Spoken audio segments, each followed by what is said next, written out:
Shalom saudara. Hai, apa kabarnya? Luar biasa pastinya, amin. Luar biasa. Kita hari ini kembali bisa bersama-sama. Kita sama-sama diberkati. Dimanapun saudara berada, firman Tuhan yang akan menuntut setiap langkah kita.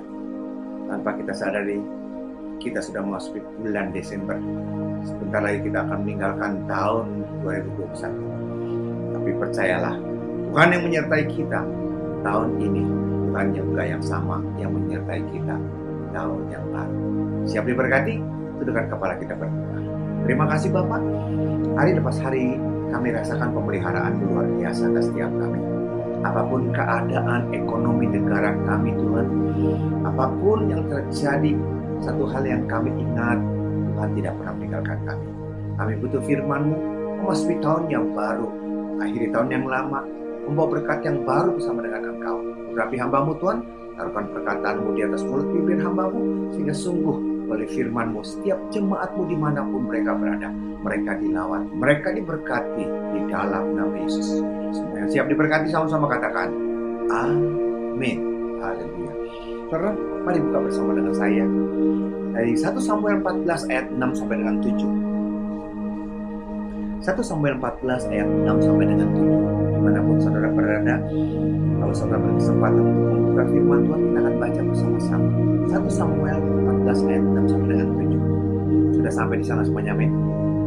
Kita baca ayat 6. Berkatalah Yonatan kepada bujang pembawa senjatanya itu, mari kita menyeberang ke dekat pasukan pengawal orang-orang yang tidak bersunat ini. Mungkin Tuhan akan bertindak untuk kita, sebab bagi Tuhan tidak sukar untuk menolong, baik dengan banyak orang maupun dengan sedikit orang. Saya suka sekali dengan statement ini. Saya ulang lagi. Ini sebab bagi Tuhan tidak sukar untuk menolong, baik dengan banyak orang maupun dengan sedikit orang. Catat baik-baik. 7. Lalu jawab pembawa senjatanya itu kepadanya, lakukanlah niat hatimu itu, sungguh aku sepakat. Saudara setuju dengan statement daripada Yonatan? Tuhan tuh bisa bekerja, Tuhan tuh bisa memberkati, baik dengan banyak maupun dengan sedikit orang. Saudara setuju? Yes. Apakah saudara bisa mengucapkan hal seperti itu? Seperti Yonatan? Oh bisa Pak, tunggu dulu. Yonatan bisa berbicara seperti ini. Keadaannya saudara harus tahu. Dia bukan dalam keadaan yang lagi enak, lagi kuat, lagi luar biasa. Tapi dalam keadaan lagi dikepung dan terkepung oleh orang Filistin. Itu yang terjadi dan statement ini keluar dari mulutnya. Saudara, pernah saudara dengar ayat di dalam Alkitab? Bagaimana perempuan pendarahan 12 tahun. Apa yang dikatakan? Asal ku jamah saja jubahnya, aku akan sembuh. Gak ada ayatnya itu saudara, tetapi itu keluar dari hati yang luar biasa, yang begitu yakin. Dia tidak perlu ditumpang tangan, dia tidak perlu didoakan, asal dia bisa punya kesempatan untuk menjamah jubahnya, dia akan sembuh. Saudara, ini yang luar biasa. Yonatan, yes. Perempuan pendarahan, yes. Itu yang terjadi. Dan latar belakang daripada Yonatan, kita lihat 1 Samuel 13. 1 Samuel 13 ayat 5, 6, dan 22. Lihat. Ayat 5, ini keadaan yang sesungguhnya. Adapun orang Filistin itu telah berkumpul untuk berperang melawan orang Israel. Dengan 3.000, lihat, musuh 3.000 kereta, 6.000 orang pasukan berkuda, pasukan berjalan kaki, sebanyak pasir di tepi laut.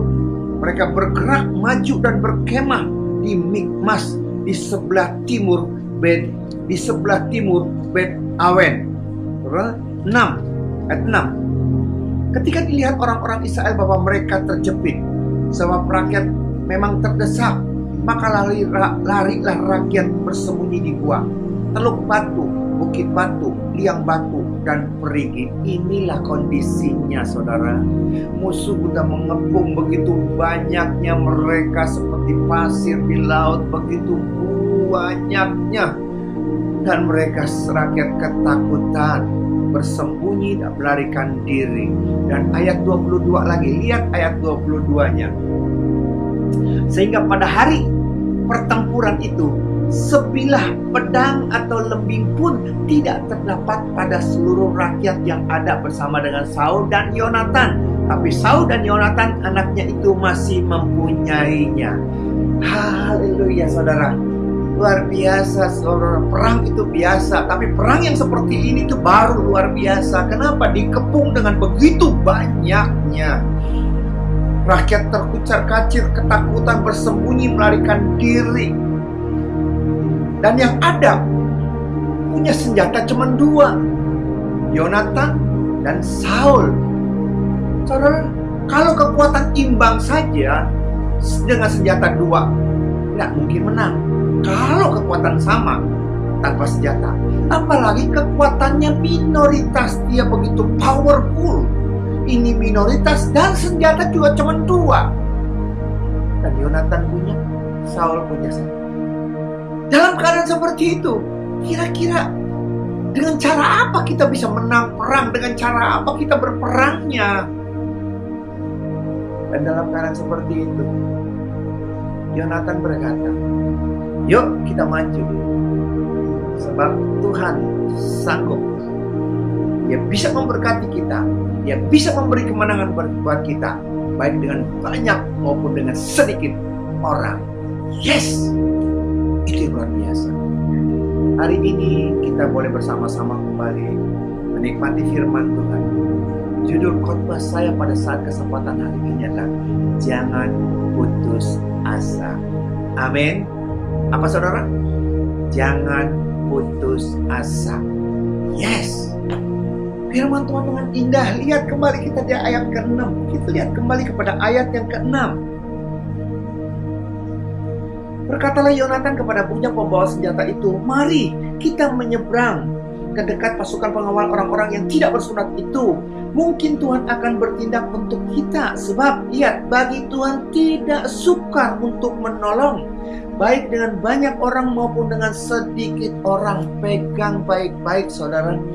Dia bisa bekerja memberkati kita, baik dengan banyak orang maupun dengan sedikit orang. Saudara dikasih Tuhan, sudah berapa lama kita melayani Tuhan? Sudah berapa lama kita terima Dia sebagai Tuhan Juru Selamat? Sudah berapa lama kita bergaul dengan Dia? Sudahkah kita kenal siapa Tuhan kita? Sudahkah kita tahu bagaimana cara kerja daripada kerajaan Allah? Bagaimana cara kerja daripada Tuhan kita? Jangan sampai kita ada sepertinya kita sudah begitu luar biasa memuji, menyembah, beribadah, saudara baca firman, tapi seringkali kita cuma bisa membaca dan kita tidak pernah bisa merasakan benar-benar. Kita cuma sekedar tahu, kita tapi belum kenal siapa Dia. Yonatan luar biasa. Dalam keadaan seperti itu, jujur saudara, kalau saudara seperti Yonatan, apakah saudara berani bertindak? Musuh sebegitu banyaknya. Musuh sebegitu banyaknya. Dan dalam firman Tuhan saudara, tahu gak saudara, itu musuhnya banyak luar biasa. Dan dia bisa berkata, ayo kita maju perang. Kalau kita jujur, kita sekarang berkata, anterin nyawa di situ, itu namanya bunuh diri. Tapi itulah, kenalilah siapa Tuhan kita dan bagaimana cara Tuhan bekerja. Amin. Kita lihat lagi, ini bukan satu-satunya, ini bukan cuma satu-satunya, tapi ini salah satunya. Dan cara kerja Tuhan yang seperti ini, kita lihat sekarang dalam firman Tuhan di dalam Hakim-Hakim 7. Hakim-Hakim 7 ayat 2 sampai dengan 4. Kita lihat Hakim-Hakim 7 ayat 2 sampai dengan 4. Bagaimana firman Tuhan? Firman-Nya berkata, berfirmanlah Tuhan kepada Gideon, terlalu banyak rakyat yang bersama-sama dengan engkau itu daripada yang kukehendaki untuk menyerahkan orang Midian ke dalam tangan mereka. Jangan-jangan orang Israel memegah-megahkan diri terhadap aku sambil berkata, tanganku sendirilah yang menyelamatkan aku. Maka sekarang ayat 3, maka sekarang serukanlah kepada rakyat itu demikian, siapa yang takut dan gentar, biarlah ia pulang, enyah dari pegunungan Gilead. Lalu pulanglah 22.000 orang dari rakyat itu dan tinggallah 10.000 orang. Saudara, terus ayat 4. Tetapi Tuhan berfirman kepada Gideon, masih terlalu banyak segitu. Suruhlah rakyat turun minum air, maka aku akan menyaring mereka bagimu di sana. Siapa yang kufirmankan kepadamu, inilah orang yang akan pergi bersama-sama dengan engkau. Dia yang akan pergi bersama-sama dengan engkau. Tetapi barang siapa yang kufirmankan kepadamu, inilah orang yang tidak akan pergi bersama-sama dengan engkau. Dialah yang tidak akan pergi. Saudara, ini kasusnya bukan di Yonatan, tapi Gideon. Kalau saudara baca dari awal ayat firman Tuhan, Gideon, dia lagi ketakutan. Dia bercocok tanam di tempat-tempat yang tersembunyi supaya tidak kelihatan, supaya tidak dimusnahkan oleh musuh. Dia dalam keadaan ketakutan seperti itu dan malaikat Tuhan datang.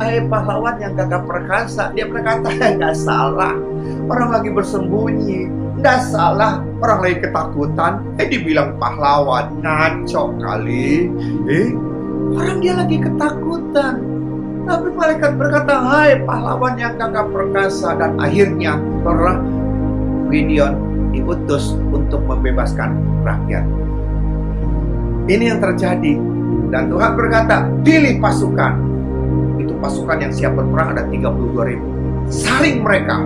Katakan kepada mereka, yang takut pulang. Saudara, yang pulang gak tanggung-tanggung. Dari 32.000 yang pulang takut 22.000, tinggal 10.000. Tinggal 10.000. Dan udah tinggal 10.000, Tuhan masih berkata, masih kebanyakan. Perang apa saudara? Perang antara desa, perang antara kota. Ini perang antara kerajaan. Bagaimana mungkin dengan 10.000 masih bilang kebanyakan? Disaring lagi. Lihat penyaringannya. Lihat penyaringannya. Ayat 6 dan 7. Jumlah orang yang menghirup dengan membawa tangannya ke mulutnya dan ada 300 orang. Tetapi yang lain dari rakyat itu semua berlutut minum air. Lalu berfirmanlah Tuhan kepada Gideon dengan ke-300 orang yang menghirup itu, akan kuselamatkan kamu. Aku akan menyerahkan orang Midian ke dalam tanganmu. Tetapi yang lain dari rakyat itu semuanya boleh pergi masing-masing ke tempat kediamannya. Saudara, 10.000 aja kita komplain, dikit banget. Masih kebanyakan kata Tuhan. Cukup 300 aja. 300. Gimana perangnya? Saudara tahu gak sih? Kalau saudara baca, terus ayatnya ya Hakim-Hakim 8 ayat 10, itu yang terbunuh, yang mati berapa? 120.000 orang. Wow. 300 orang ngebunuh 120.000 orang. Gimana cara ngebunuhnya? Bagaimana cara ngebunuhnya? Tapi itulah yang terjadi. Inilah yang terjadi saudara. Begitu kita telusuri bagaimana Tuhan bekerja dengan luar biasanya. Ternyata saudara, pantes 300 orang bisa membunuh 120.000. Itu pun bukan 300 orang itu yang ngebunuh. Tapi Tuhan membuat mereka masing-masing membunuh. Tuhan membuat masing-masing mereka saling bunuh. Ya kalau begitu mah gak usah 300 orang. 1 orang pun cukup, cuma nonton saja. Inilah saudara. Jangan putus asa kalau keadaanmu sepertinya tidak memungkinkan menurut logika. Bagaimana kita bisa usaha? Bagaimana kita bisa kerja? Bagaimana kita bisa? Keadaan seperti ini sudah habis-habisan. Jangan putus asa. Selama Tuhan ada menyertai kita, apa sukarnya bagi Tuhan? Bagi Tuhan tidak ada yang mustahil. Ada amin? Sekali lagi saya berkata, jangan putus asa. Saudara, ini contohnya saudara. Ini perumpamaan, ini contohnya saudara. Contohnya, bagaimana sih dengan Tuhan bisa bekerja dengan banyak dan dengan sedikit. Tuhan bisa memberkati kita dengan cara yang seperti itu. Ini contohnya, ini perumpamaan seperti ini. Saudara, sebagai pengusaha, pabrik sudah dijual, sudah tidak ada lagi mesin, tukang-tukang sudah pulang semua, sudah berhenti, modal juga sudah tidak ada. Dalam keadaan habis-habisan seperti itu, jujur, kita sebagai orang yang biasanya aktif, kita yang sebagai orang yang aktif, yang biasanya kerja, yang biasanya mobile, harus diem kayak orang pengangguran. Umur juga belum tua-tua banget gitu loh. Tetapi kenapa harus jadi pensiun dini? Dalam keadaan gelisah seperti itu, saudara, istri langsung datang dan berkata, ngapain kamu? Ngelamunin apa? Saya berkata, ya kedepannya mau bagaimana? Kita udah gak punya pabrik, udah gak punya tempat kerjaan, kita juga udah gak punya modal. Kedepannya kita mau seperti apa? Jujur saudara, saya ucap syukur saya punya istri yang pengertian. Saya pun ucap syukur punya istri yang pengertian. Dia berkata, kenapa jadi takut? Kenapa jadi takut? Saudara, dia ingatkan saya dengan ayat yang seperti ini. Ya, di dalam tadi 1 Samuel 14 ayat 6, Tuhan tuh bisa memberkati kita, baik dengan banyak maupun dengan sedikit. Tuhan tuh bisa memberkati kita, baik kita punya pabrik maupun kita tidak punya pabrik. Tuhan bisa memberkati kita, baik kita punya modal atau tidak punya modal. Tersentak saya mendengar seperti itu. Yes, ada ayatnya, ada ayatnya. Perlihatkan seperti itu dan saya berkata, yes, yes, Tuhan bisa memberkati, baik dengan banyak maupun tidak ada. Dengan punya pabrik, dengan punya modal atau tidak punya modal, ada pabrik atau tidak ada pabrik, Dia bisa memberkati kita. Yes, itu seperti rema. Yes, saya berkata, yes, Tuhan mampu. Saya bersyukur punya istri seperti itu. Kalau istri tidak seiman, kalau istri tidak sejalan, dalam keadaan saya lagi ngelamun dan mengeluh dan ketakutan seperti itu, dia bisa saja istri-istri seperti itu berkata gini, "Ais gimana? Besok makan apa? Ini anak-anak masih pada sekolah, masih pada kuliah, mereka kuliah di luar negeri. Ini bagaimana? Dolar juga udah mulai begini. Ais gimana? Besok bagaimana? Saya udah lagi pusing, belum lagi dibombardi dengan perkataan-perkataan yang melemahkan iman saya gitu. Mau pecah rasanya. Tapi bersyukur, Dia ingatkan saya dengan firman Tuhan ini. Dan Dia menguatkan saya dan berkata, yuk, Tuhan tuh mampu baik dengan besar atau kecil, tidak punya modal atau tidak punya modal. Saudara, jujur saudara, saya dengan istri saya, dia lebih dulu Kristen, karena kita tadinya beda agama nikahnya. Dulu masih boleh saudara, saya belum Kristen. Dan saya adalah seringkali didoakan sama dia, karena dia bisa doa, saya tidak bisa doa, karena dari dulu saya tidak pernah diajarin. Jadi dia bimbing saya seperti itu, dia doakan seperti itu, dan hari itu kita berdoa. Yuk kita doa sama-sama.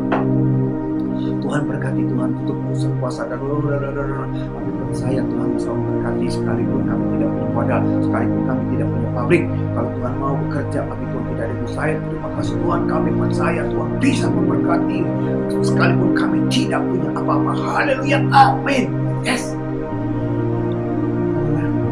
Tidak lebih dari 1 bulan ada teman saya ngasih saya orderan, terus kita terima, saya hitung, masuk negosiasi, oke, deal. Udah deal seperti itu, harga deal. Saya bilang sama istri itu kan, Tuhan, kita dapat pekerjaan, kita dapat seperti ini. Dan dia tanya, terus mau bikinnya di mana? Saya berkata, iya ya. Oh ya, nanti aku punya teman. Kita memang punya jaringan di sana, punya teman-teman yang gimana bisa itu. Saya supinnya sama dia. Saya ke sana, saya datang, saya negosiasi sama dia, saya ngobrol sama dia, dan saya berkata, perusahaan kamu atas nama perusahaan saya. Jadi kita kerja sama di sini, dan kamu harus nanti kamu diam di belakang. Saya seolah-olah yang menjadi pemimpin, saya seolah yang punya perusahaan seperti itu. Saya pikir, kita atur sedemikian rupa supaya ini jadi milik saya, jadi ini perusahaan saya, atau saya punya saham di sini. Kita atur sedemikian, dan dia berkata, "Dah jadi soal. Yang penting aku dapat kerjaan, yang penting udah, yes, ya, dah." Saya laporan sama istri, udah, pabrik udah aman, semuanya udah clear. Mereka sudah mau, mereka sudah siap, dan mereka ikuti permainan kita. Dia nanya, gimana caranya? Gua atur supaya itu jadi milik kita, itu jadi ini, kita bikin aturan gini. Karena saya berpikir dengan saya berkata seperti itu, dia akan melihat saya, betapa pinternya suaminya. Betapa pinter suaminya ngatur strategi itu. Tapi yang saya dapatkan seperti disiram air dingin. Dia berkata, kok kamu jadi ngebohong seperti itu? Kok kamu jadi ngebohong seperti itu? Itu kan bukan pabrik kita. Kenapa kau akui seperti itu? Nanti kalau ketahuan seperti apa? Semangat saya langsung. Habis gimana kalau nggak begitu kita nggak boleh kerja? Kok kita tahu? Tahu, Soroh marah saya. Kamu kan tahu kita udah nggak punya pabrik. Kamu kan tahu kita udah punya modal. Kamu kan tahu kita bagaimana bikin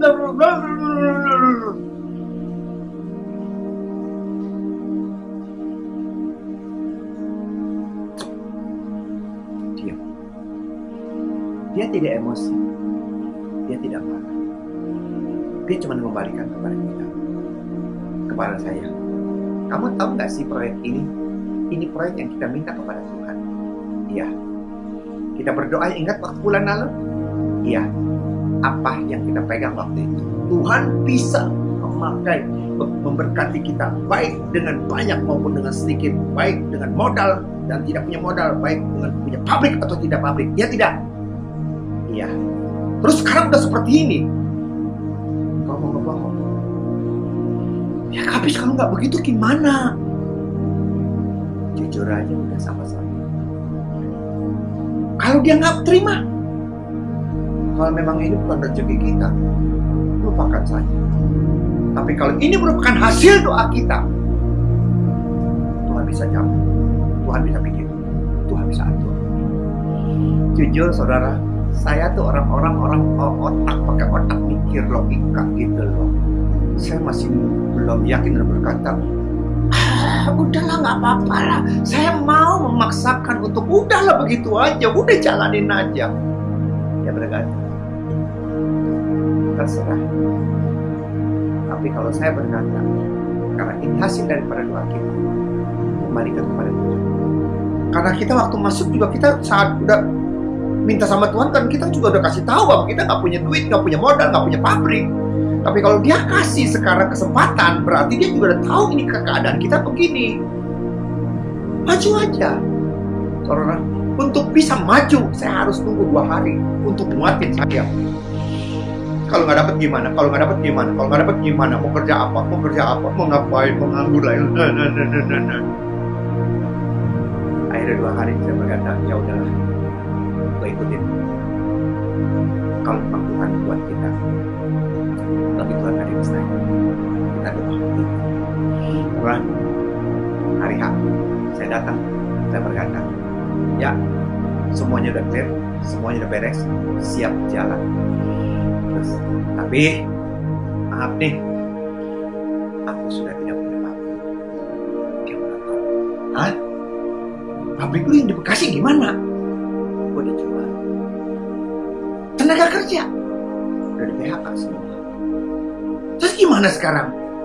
Tapi aku punya teman baik. Aku tahu cara kerjanya dia. Aku tahu pabriknya dia. Dan aku kerja sama dia. Terus?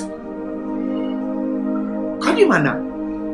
Aku monitor itu semua. Aku dengan dia, kita kerja sama. Aku yang quality control, dan aku akan sering ada di sana. Jadi, tidak di pabrikmu? Tidak. Di pabrik orang itu? Iya. Kau yakin orang itu siapa? Kau kenal baik sama dia. Lo yakin? Iya. Oke. Oke, ini proyek tetap kasih. Itu kata-kata ini tetap proyek kasih. Itu seolah-olah darah saya tuh baru ngalir, gitu loh. Tadinya udah kayaknya gue nggak napas kali gitu kan, nungguin dia punya jawaban. Tapi dia berkata, yes, gue percaya sama lu jalani proyek. Langsung gitu kan. Sampai saya berkata, kenapa sih lu tetap kukuh, ya tetap mau kau yang kerjain? Dia berkata, lu punya pabrik atau nggak punya pabrik, yang gue pegang di sini karena lu orang punya pengalaman. Terus gue tahu lu orang jujur. Das saja, saudara. Dan proyek itu akhirnya tetap dapat saya. Ada amin? Yes. Selesai dari itu semua, saya ke tempat parkir, saudara. Sebelum saya nyetir mobil, saya nangis di situ, saudara. Maaf, saya nggak nangis di rumah, malu sama istri, saudara, malu di mobil aja. Dan di situ saya baru berdoa dan berkata, Tuhan, ampuni aku ya Tuhan. Meragukan kekuatanmu, meragukan kuasamu, meragukan Engkau Tuhan. Ampuni aku Tuhan. Apa susahnya Engkau mengatur semuanya ini untuk aku Tuhan?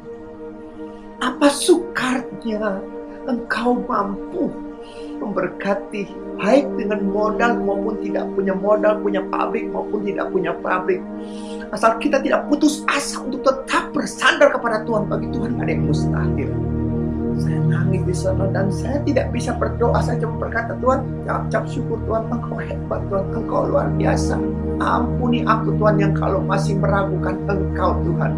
Ampuni aku Tuhan, ampuni aku Tuhan. Apa cuma seperti itu saja saudara.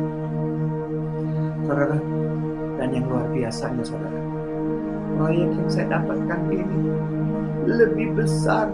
Proyek sewaktu saya punya pabrik belum pernah dapat proyek sebesar ini. Malah waktu nggak punya pabrik bisa dapat proyek yang sebesar ini. Itu kalau bukan Tuhan yang luar biasa, yang menyatakan kuasanya yang luar biasa.